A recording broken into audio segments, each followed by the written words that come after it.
तीर्थयात्रा करण्याची इच्छा झाली. काय झाली? तीर्थयात्रा करण्याची इच्छा झाली.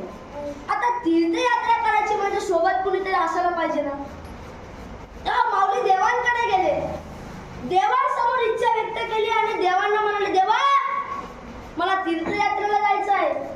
देव म्हणाले, जा ना, काही हरकत नाही, मला तीर्थयात्रेला जायचं म्हटलं. पण माऊली ज्ञानोबा म्हणाले की मी कोणाला तरी सोबत घेऊन जाऊ का?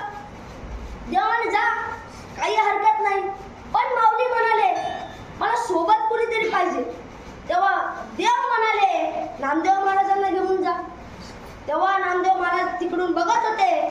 नामदेव महाराजांना आला राग. नामदेव महाराज देवांकडे गेले आणि देवांना म्हणाले, देवा तुम्हाला काही कळतं का? देव म्हणाले, अरे बाबा झालं तरी काय?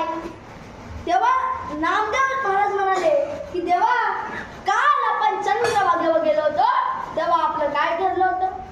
देव म्हणाले, काय ठरलं होतं? नाही नाही तुम्हीच सांगा काय ठरलं होतं?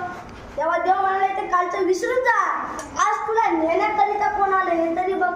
ज्ञानाचा सागर सखा माझा ज्ञानेश्वर.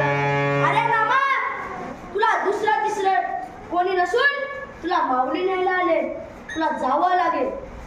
तेव्हा नामदेव महाराज म्हणाले, देवा मी जातो, पण एक लक्षात ठेवा, संपूर्ण तीर्थयात्रा फिरील, प्रत्येक मंदिरात जाईल, प्रत्येक मूर्ती समोर जाईल आणि ज्या मूर्तीच्या कटेवरती हात आणि विटेवरती पाय नसतील त्या देवाचं मी दर्शन करणार नाही. कटेवरी कला नाही